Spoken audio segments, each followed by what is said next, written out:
नमस्कार, कानूनी पहलू में आपका स्वागत है। मैं हूं गुंजन। आज से हम ये नया कार्यक्रम शुरू कर रहे हैं ताकि आप भी जान सकें कानून की हर बारीकी। कहते हैं कि little knowledge is a dangerous thing, यानी कम जानकारी खतरनाक है। इसीलिए कानून से जुड़ी हर अहम जानकारी हम आप तक पहुंचाना चाहते हैं। आज जिस विषय पर हम चर्चा करेंगे वो है डोमेस्टिक वायलेंस, यानी घरेलू हिंसा।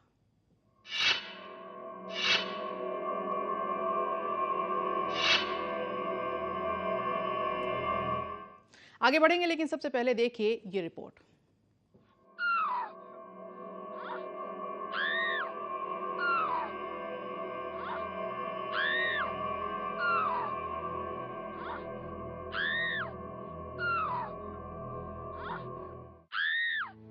आज अनगिनत महिलाएं घरेलू हिंसा के शिकार हैं। एक सामाजिक संगठन द्वारा कराए गए सर्वेक्षण से ये बात सामने आई है कि देश में लगभग 5 करोड़ महिलाएं घरेलू हिंसा के शिकार हैं, लेकिन इनमें से सिर्फ 0.1% महिलाओं ने ही घरेलू हिंसा के खिलाफ शिकायत दर्ज कराई। क्यों?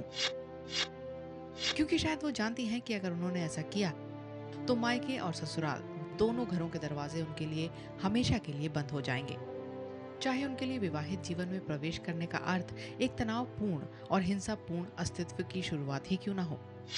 बढ़ती जा रही घरेलू हिंसा को देख हमारी संवैधानिक व्यवस्था महिला पर होने वाली हिंसा और उसके शोषण के प्रति सचेत तो हो गई है, पर जब तक खुद महिलाएं सशक्त नहीं होंगी तब तक घरेलू हिंसा को रोकना मुमकिन नहीं है।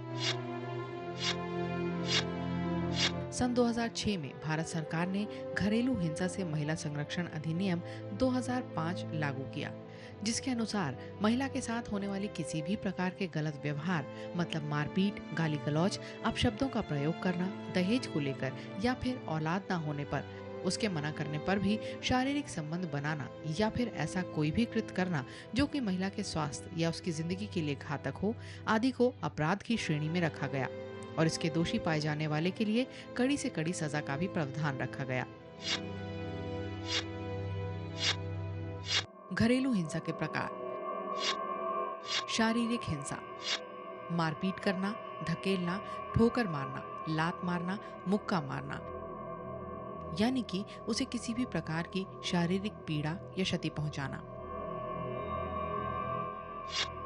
लैंगिक हिंसा, यौन शोषण, अश्लील साहित्य या फिर कोई और अश्लील तस्वीर को देखने के लिए विवश करना, महिला के साथ दुर्व्यवहार करना, अपमानित करना, महिला की पारिवारिक और सामाजिक प्रतिष्ठा को आहत करना।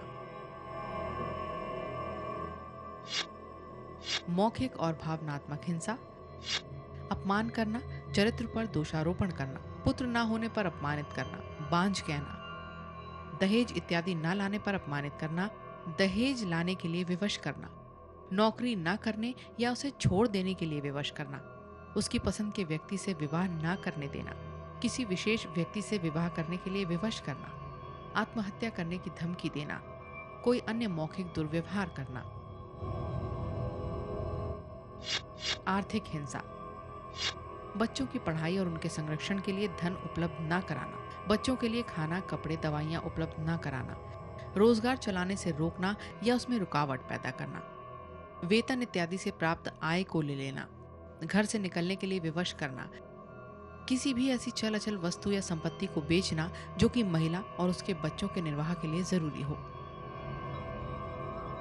आज घरेलू हिंसा की जड़ें भले ही हमारे समाज में गहराई तक जम गई हैं, लगभग हर घर और रोजमर्रा की जिंदगी में शामिल हो गई हों, लेकिन इनके खिलाफ कानून है। जरूरत है तो बस अपनी शक्ति को पहचान कर आवाज उठाने की।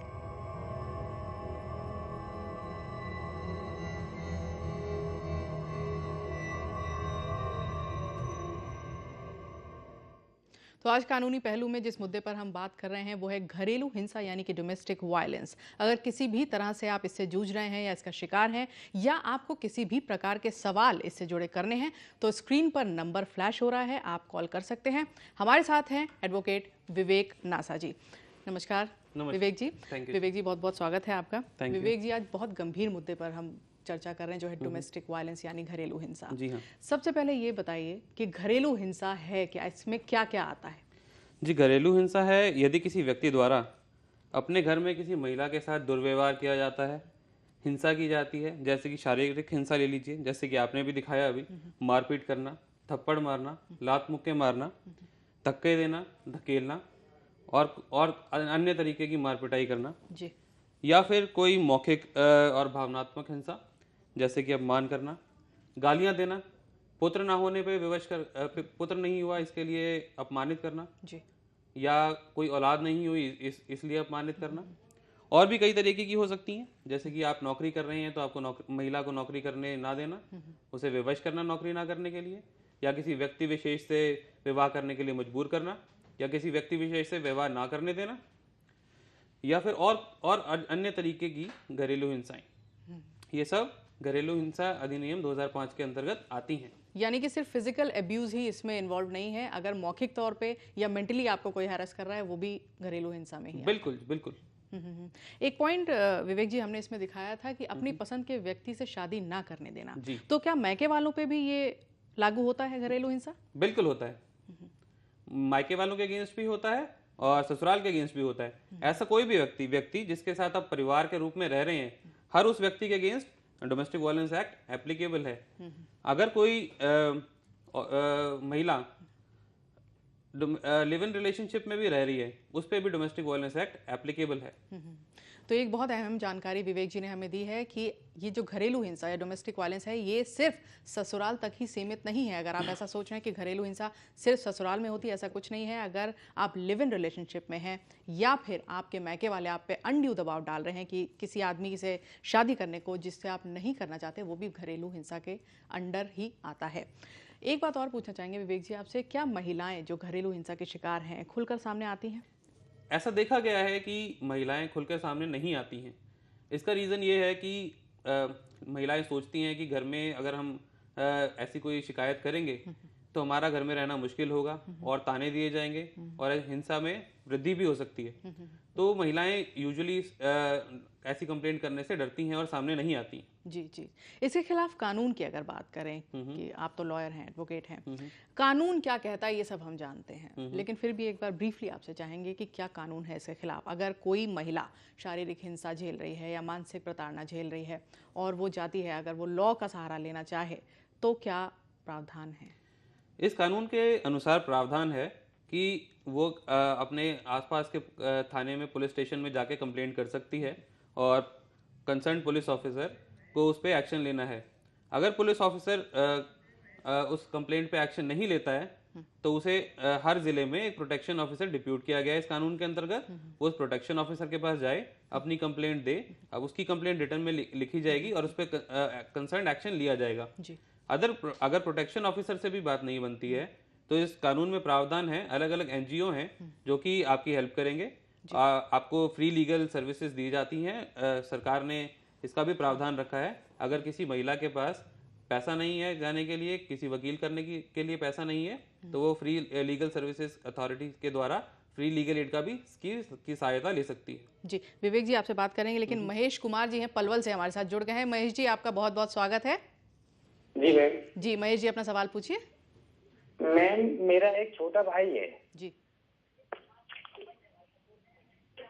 जी महेश जी। मैम मेरा एक छोटा भाई है, वो एग्रीकल्चर यूनिवर्सिटी हिसार से पीएचडी कर रहा है जी। और हमने उसकी शादी की थी हिसार सोनीपत से। शादी करने के बाद में वो जो मेरी भाई की घरवाली है वो नवोदय विद्यालय में हिंदी की लेक्चरर लगी हुई है। मैम उसके बाद में हमारी जो शादी हुई थी 28 जनवरी 2013 को, मेरे जो भाई की घरवाली है केवल 10 दिन हमारे गांव में रही है। उसके बाद से वो वही जॉब करती है, वही वो करती है। अब वो मेरे भाई के साथ में रिलेशन बनाना नहीं चाहती। मेरे भाई से वो उम्र में मैम 2-3 साल बड़ी है, पर वो एजुकेटेड है। मेरा भाई पीएचडी है, नेट क्वालिफाइड है। हमने इस पर्पज से शादी की थी। उसके बाद में अब वो मेरे भाई के साथ में फिजिकल रिलेशनशिप नहीं रखना चाहती, उसको एज इग्नोर भी करती है, मुझे स्टूडेंट भी कहती है। और मैम अब हम थोड़े बहुत ज्यादा दुविधा में हैं, अब हमें ऐसी स्थिति में क्या करना चाहिए? और वो कहते हैं कि हम तो आपके पास दहेज का कानून, दहेज के लिए अप्लाई करेंगे। जी विवेक जी बहुत क्लियर केस है, मेल डोमेस्टिक वायलेंस, आदमी के साथ यहाँ पर डोमेस्टिक वायलेंस हो रहा है। अगर देखा जाए तो एक छोटा सा केस है ये। आप मुझे बताइए अब इस केस में ये क्या करें? वैसे तो हम आज डिस्कस कर रहे हैं कि औरत के साथ जो डोमेस्टिक वायलेंस है उसमें क्या किया जाए जी। पर चूंकि इन्होंने ये पूछा है कि आदमी के साथ डोमेस्टिक वायलेंस है, इस स्थिति में उनके पास ऑप्शन है डिवोर्स लेने का, या फिर वो कंप्लेन कर सकते हैं, या उनके पास ऑप्शन है हिंदू मैरिज एक्ट में सेक्शन 9 में रेस्टिट्यूशन ऑफ कॉन्जुगल राइट्स का। जी। क्योंकि उनकी पत्नी अलग रह रही हैं, वो एक एप्लीकेशन मूव कर सकते हैं कंसर्न फैमिली कोर्ट में, और रेस्टिट्यूशन ऑफ कॉन्जुगल राइट्स के लिए अपने वकील के पास जाएं और एक एप्लीकेशन मूव करें रेस्टिट्यूशन ऑफ कॉन्जुगल राइट्स के लिए, और कोर्ट डायरेक्शन देगा कि उनकी पत्नी को उनके साथ आके रहें। पर विवेक जी, ये तो जो महिला हैं वो डोमेस्टिक वायलेंस का केस लड़के के खिलाफ खुद कर रही हैं, तो इस सिचुएशन में अब ये क्या कर सकते हैं? देखिए, कानून इस मामले में बहुत ज़्यादा लीनियंट है। ये कानून महिलाओं के लिए ज़्यादा बने हैं और आदमियों के लिए कम है जी। पर यही है कि इन्हें फिर भी रेस्टिट्यूशन ऑफ कॉन्जुगल राइट्स के लिए ही जाना चाहिए, और अपना उसके माता पिता से कहें कि वो थोड़ा उसको कंट्रोल में रखें और वो समझाएं उसे, लड़की को। विवेक जी, ये बात उठी है तो एक बात आपको बताना चाहूँगी। अभी हाल ही में हरियाणा में कुछ वक्त पहले 2 लोगों ने सुसाइड कर लिया। डोमेस्टिक वायलेंस के चलते पुरुष थे और महिला द्वारा सताए जा रहे थे, मेंटली हैरेसमेंट उनका किया जा रहा था। इस केस में लॉ क्या कहता है? इस केस में लॉ अगेन बड़ा लीनियंट है। हम चाहेंगे सरकार से कि इस तरीके का भी कोई कानून आए। ये देखा गया है कि डोमेस्टिक वायलेंस और इस तरीके के कानून बहुत मिसयूज भी किए जा रहे हैं कुछ औरतों द्वारा, तो ऐसा हम चाहेंगे कि सरकार से कि ऐसा कोई कानून भी आए, बट अभी जो है कानून बहुत लीनियंट है इस बारे में। जी जी जी। वरुण जी जुड़ गए हैं हमारे साथ। वरुण जी नमस्कार, आपका बहुत बहुत स्वागत है। वरुण जी बोलिए, क्या सवाल है आपका? मैं ये पूछना चाहता हूँ, पुरुषों के लिए क्या क्या कानून व्यवस्था है कि महिला बारी बारी कहे कि मेरे को रेप के लिए तंग करा जा रहा है? विवेक जी, यहाँ आप थोड़ा सा फंस गए हैं। हम डोमेस्टिक वायलेंस की बात कर रहे हैं जो महिलाओं के लिए खास कानून है, लेकिन क्योंकि हमने ये अपनी रिपोर्ट में भी दिखाया कि आदमी भी इससे पीड़ित है, क्या कोई ऐसा लॉ है? दोनों के लिए एक ही लॉ बनता है या है ही नहीं पुरुषों के लिए कोई लॉ? अभी पुरुषों के लिए ज़्यादा कानून में ज़्यादा प्रावधान नहीं है। ये कानून बनाया गया था क्योंकि ये देखा गया है, सरकार ने भी ये देखा कि महिलाएं जो है उनका उत्पीड़न ज़्यादा है। यहाँ हम देख रहे हैं महिलाएं सामने भी नहीं आ पाती हैं। पुरुष के पास ऑप्शन तो है कि वो सामने आके बात कर सकता है, महिला तो इतनी डरी रहती है। यूजुअली आप देखेंगे गाँव की महिलाएं हैं, अगर हम देश को एक पूरे देश को कंसिडर करें तो महिलाएं सामने ही नहीं आ पाती हैं। उनके साथ घर में मार पिटाई होती है, वो तो अपने रिश्तेदारों को, अपने माँ बाप को भी बताने से डरती हैं कि अगर मेरा नहीं तो वैवाहिक जीवन खराब हो जाएगा। तो ये कानून बेसिकली तो महिलाओं के लिए ही बनाया गया था, जहाँ प्रोटेक्शन इस कानून के अंदर महिलाओं के लिए ही ज़्यादा है। विवेक जी, एक सवाल है, कई बार ऐसा देखा गया है कि डोमेस्टिक वायलेंस के शिकार जो महिलाएं होती हैं, अगर मान लीजिए उन्हें घर से बाहर निकाल दिया गया कि निकल जाओ, ससुराल वालों ने धक्का मार के बाहर निकाल दिया, उस केस में अगर उसके बच्चे हैं जिनसे उसे मिलने नहीं दिया जा रहा, अगर वो केस फाइल करती है तो कस्टडी का मामला या बच्चों से मिलने का मामला कहाँ तक उसके हक में जाता है? बिल्कुल, इस कानून में बाकायदा प्रावधान है जिसमें कि वो एप्लीकेशन मूव करेगी मजिस्ट्रेट के सामने, और उसे वो ऑर्डर कर सकती है under section 21 of domestic violence act, बच्चों की कस्टडी मांग सकती है, और कोर्ट जो है बच्चों की कस्टडी औरत को देगा। किस नॉर्म्स पर कस्टडी दी जाती है? क्या उसमें कोई फिजिकल वेल्थ देखी जाती है, हेल्थ देखी जाती है औरत की, या वो कितनी वेल्दी है या कितना कमा रही है, ये देखा जाता है? ये देखा जाता है कि ये देखा गया है कि बच्चों को माँ की ज़्यादा ज़रूरत होती है। अब यहाँ देखिए, हम कंसिडर कर रहे हैं सिचुएशन जहाँ की औरत को घर से बाहर निकाल दिया गया है। अब बच्चे तो अपनी माँ के लिए, माँ के साथ रोज रह रहे हैं, एकदम से माँ को बाहर निकाल दिया। अब बच्चे को तो ममता की जरूरत है, माँ की जरूरत है। सरकार ने भी ये चीज को माना है, और इसमें अगर जैसे बच्चों से नहीं मिलने दिया जाता माँ को, जैसा कि देखा भी गया है कि औरत को घर से बाहर निकाल देते हैं और बच्चों से नहीं मिलने दिया जाता, ऐसे केसेस में अगर एप्लीकेशन मूव की जाए तो माँ को बच्चों की कस्टडी दी जा सकती है। इस कानून में ऐसा प्रावधान है। जी। एसके जैन जी जुड़ गए हैं हमारे साथ। जैन साहब नमस्कार।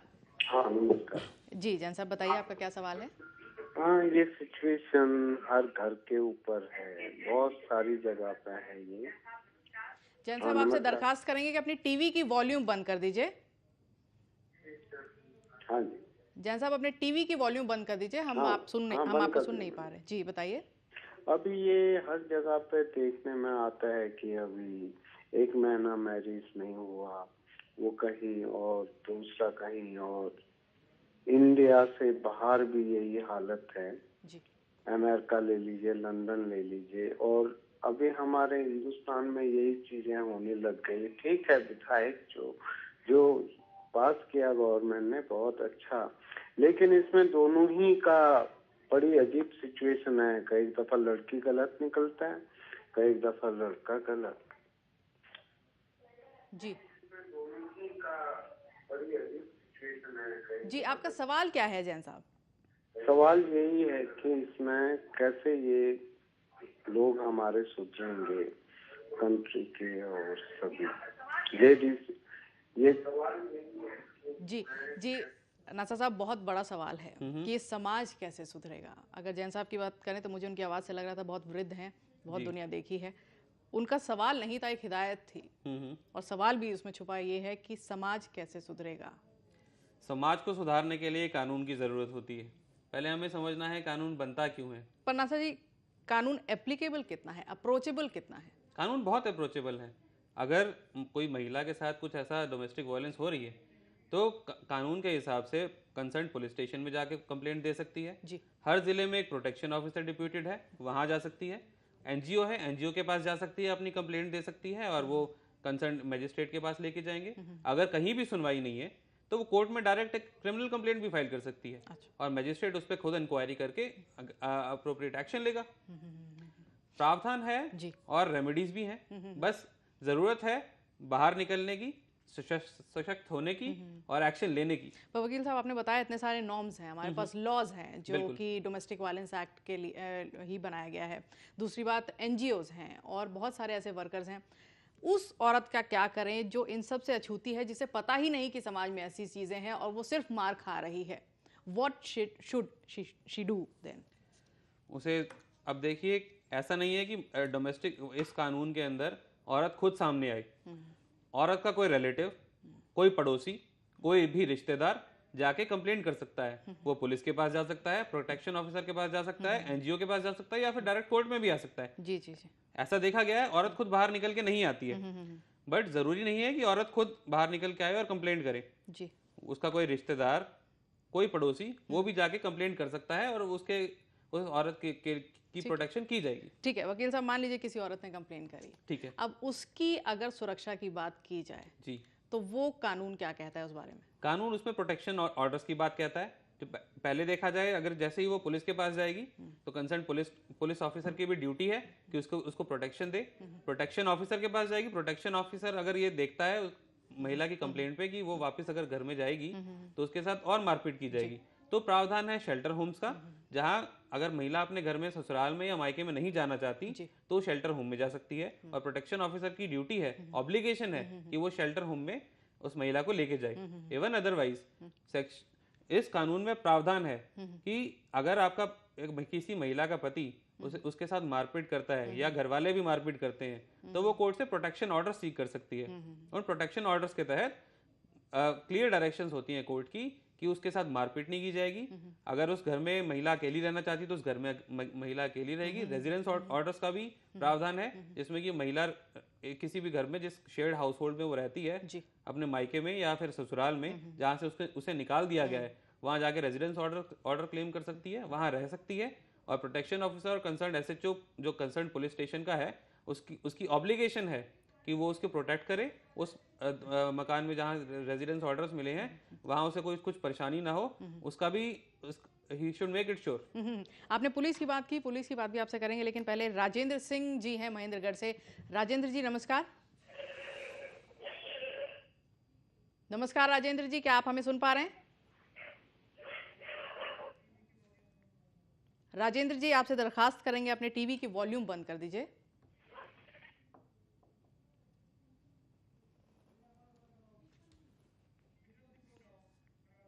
चलिए, राजेंद्र जी से लगता है संपर्क टूट गया है। हम बात कर रहे थे पुलिस की। आपने कहा वैसे भी अगर कुछ भी होता है किसी भी महिला के साथ हो, किसी भी व्यक्ति के साथ हो, XYZ, पहला जो हायरार्की आती है या जो दिमाग में आता है कि पुलिस कंप्लेन करें। जी।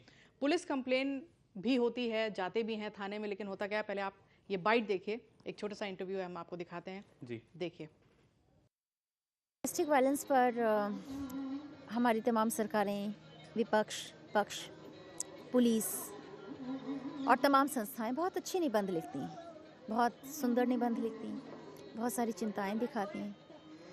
और इससे सुंदर झूठ और मुझे नहीं लगता, और महिलाओं के खिलाफ जो अपराध होते रहे हैं उस पर जिस तरह से समाज और सरकार जिसे डील करती रही, मुझे लगता है इससे ज़्यादा सुनहला झूठ और कुछ हो नहीं सकता।